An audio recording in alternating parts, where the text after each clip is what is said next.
정부가 사교육 경감 대책을 발표한 지난달 26일 인천 송도의 한 학원에서 중학생 의대반 입시 설명회가 열렸습니다.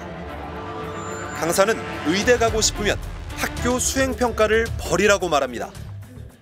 수능 공부 해야 되는데 그때 뭐하고 하잖아요. 수행한다고 꼴까 못 잡고 있어요. 수행평가 하면 안 돼요. 오늘 저 금시예요. 의대 가는데 수행평가 한 개도 필요 없어요. 수시 전형은 학교 교육을 정상화하자는 취지로 도입됐습니다. 내신과 수행평가 같이 학교 교육만 잘 따라가면 대학 가게 하자는 취지였습니다.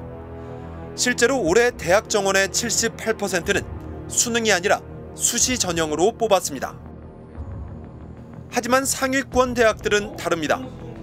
의대 같은 최상위권 대학들은 수능 최저 기준을 엄청나게 높여놨습니다. 의대에 가려면 학교 교육을 버리고 수능에 올인해야 하는 겁니다. 강원대 의대 3학5. 그럼 이 뒤에 3학5가 뭐예요? 수능 최저 기준.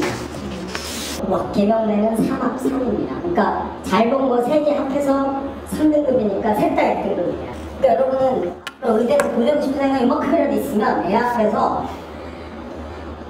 이거 그냥 정시다라고 얘기해요. 수능 없이 의대 없다. 수능은 1993년 처음 도입됐습니다.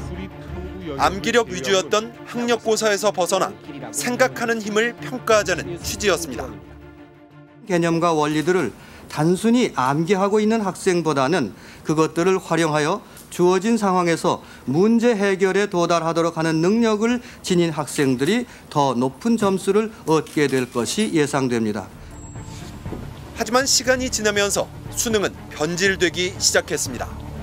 변별력을 높여야 한다는 주장이 반복되면서 지문이 길어지고 문제가 지나치게 어려워졌습니다. 킬러 문항이 등장한 겁니다. 이런 수능에서는 어떤 전략이 유효할까? 제가 추천하는 방법은 이거예요. 첫째, 양치기가 됐다면. 양치기가 됐다는 거는 여러분들이 수없이 많은 문제를 풀어갔다는 거예요. 양치기, 양으로 승부하는 방법입니다. 무조건 많은 문제를 풀어서 유형을 익혀놔야 바로바로 답을 풀 수 있다는 겁니다. 생각하는 힘을 평가하자는 취지가 사실상 무력화된 겁니다. 이 문제풀이의 달인이 되어 있는 아이들 중에서의 어떤 변별을 해야 하는 상황이다 보니 아이들은 결국 N수생이 될 수밖에 없는 상황입니다. 저는 대학에 묻고 싶습니다. 정말 대학이 선발하고자 하는 아이들이 N수생인지. 사교육은 이렇게 변질된 수능을 사실상 장악했습니다. 밤 9시 화물차에 가득 실린 책자들이 학원 안으로 계속 들어갑니다. 이 학원이 만든 수능 모의고사 문제지입니다. 이 학원은 문을 연 지 9년 만에 수능 입시 시장을 평정했다고 합니다. 대치동에서만 건물 21곳에서 학원을 운영하고 있습니다. 작년 전국 의대 정시 전형에 복수 합격자를 포함 1,100여 명을 합격시켰다고 광고합니다. 의대 정시 전체 정원과 맞먹는 수치입니다. 의대생들 처음 만나서 이제 처음 건넨 인사가 시대인재 몇 기다 이런 식으로 얘기를 하면서 시대인재 어떤 쌤이 있지 않느냐, 약간 너는 어떤 건물에서 공부를 했냐. 이 학원의 성공 전략도 최대한 수능에 나올 법한 문제를 무조건 많이 풀게 하는 양측입니다. 모의고사 일주일마다 거의 한 일주일마다 보는데 그거를 이제 그 벽에다 쫙 붙입니다. 그러니까 이렇게 풀고 있으면 네. 아, 내가 뭐 같다는 생각이 들어요. 약간 그냥 변기 같아요. 변기. 최종 변기 할 때 그 변기 같아요. 수능을 준비하기 위한 변기 같다는 생각이 들어요. 대학 때 킬러 문항을 만들어 참고서를 팔기도 했던 의사 문호진 씨. 문 씨는 요즘 사교육 문제를 고발하는 활동을 하고 있습니다. 시험 대비 방법이 좀 그 학원에 의해서 좀 장악이 됐구나. 아무래도 좀 이제 학교 현장이든 뭐 EBS든 그 학원의 좀 상태가 좀 되기는 어렵겠구나라는 생각을 했었습니다. 생각하는 힘, 사고력을 평가하겠다던 수능이 사실상 학원들의 양치기 전략에 장악된 겁니다.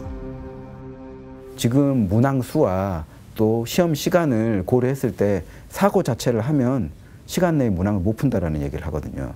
그러면 사고력 문제라는 것은 충분히 생각할 수 있는 시간을 줘야 되잖아요. 그런데 생각하면 시간이 오버돼가지고 문제에서 틀리고 또 자신의 그 상대적 위치는 나락으로 떨어져 버리는 이런 구조. 왜 이렇게 된 걸까? 수능 제도를 설계했던 박도순 초대 교육과정 평가원장. 그는 대학들이 손쉽게 점수로 줄 세우는 게 문제라고 했습니다. 그 원래 그 취지대로 지금 수능이 잘 유지되고 있는 건가요? 전혀 아니죠. 수능은 대학에서 필요할 때 쓸 수 있는 참고 자료라고요.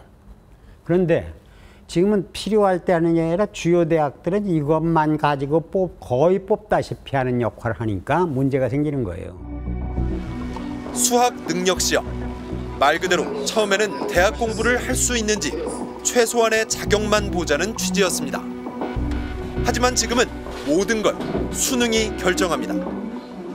우리가 재는 학력이라고 하는 게 눈에 보이는 것 같이 키 재는 것 같이 그렇게 보이는 게 아니에요.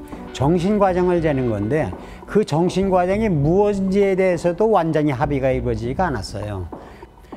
그러니까 무엇인지도 모르는 것을 도구도 이상한 걸 가지고 재면은 오차 클 거라는 걸 뻔하잖아요.